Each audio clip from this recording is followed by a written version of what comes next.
Yo l'équipe, Salut les mecs. on se retrouve aujourd'hui pour parler d'arbre à cam.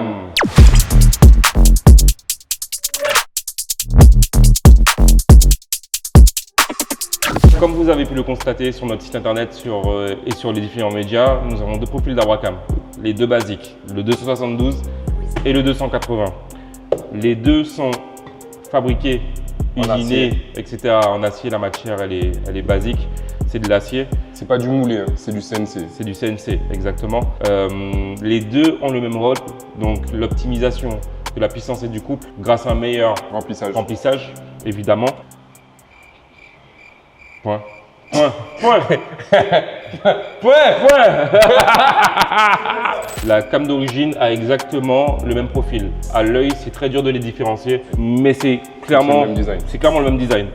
Un arbre à cam reste un arbre à cam. Ensuite, sur une cam d'origine, selon le code moteur, généralement, on a entre 220 et 230 degrés. 220 et 230 degrés, ça correspond au temps d'ouverture de la soupape. En sachant qu'on a 720 degrés de tour moteur, quand on met une cam, pour exemple, un 272, on a du coup 272 degrés de temps d'ouverture de la soupape.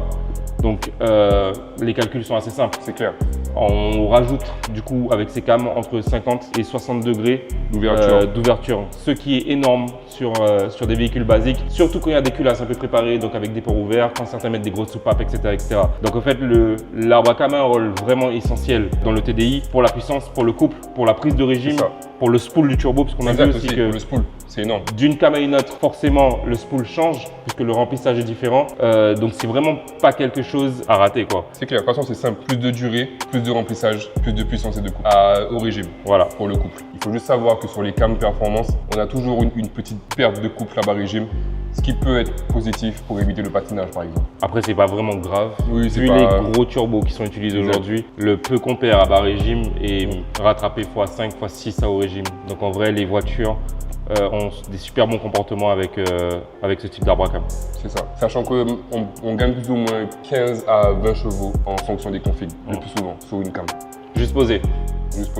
Juste posé. On a fait des tests. Par exemple, sur une 272, on peut gratter 10 à 15 chevaux juste en posant sans même retoucher la carto avec une pression égale et une carto égale. Mais dites-nous en commentaire si vous voulez qu'on fasse des tests sur banc plus précis, plus détaillés. Ouais. Et d'ailleurs, pendant qu'on en parle, pendant qu'il faut nous dire des choses, pensez à vous abonner, à liker, à commenter la vidéo, à la partager. On le dit tout le temps, mais bon, il faut le répéter encore et encore pour ceux qui regardent. Ensuite, concernant le montage, parce que on a aussi eu quelques retours sur le montage.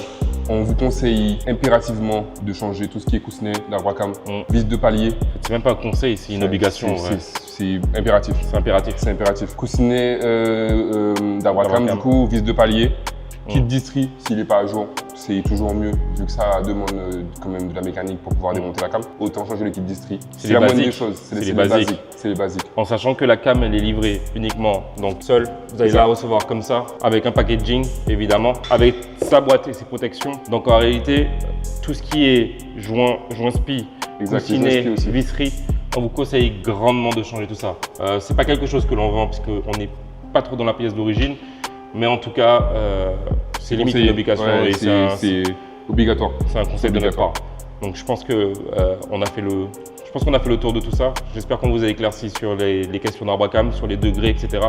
Donc que ce soit 272, 280, 300, 310 degrés, ça reste assez basique. Le fonctionnement reste le même. C'est juste vraiment le temps d'ouverture de la soupape qui va changer. Et bien évidemment la levée, parce qu'on n'a pas parlé de la levée, mais les levées changent. Des degrés, mais voilà, c'est clair que les levées changent aussi. Après, pareil, dites-nous en commentaire si vous voulez qu'on fasse une vidéo un peu plus technique.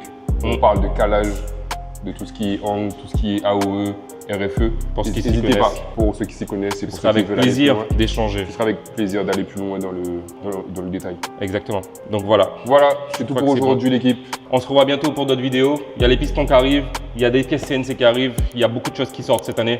Donc restez vraiment connectés, on vous prépare du sale. À bientôt l'équipe. Peace. C'est fini pour aujourd'hui. Point. Bien joué tout le monde. That's a wrap. Bien joué. Prendre les gaufres, s'il te plaît. Rax, il était déconnecté. Non, j'étais là. Non, t'étais déconnecté. Bon, allez.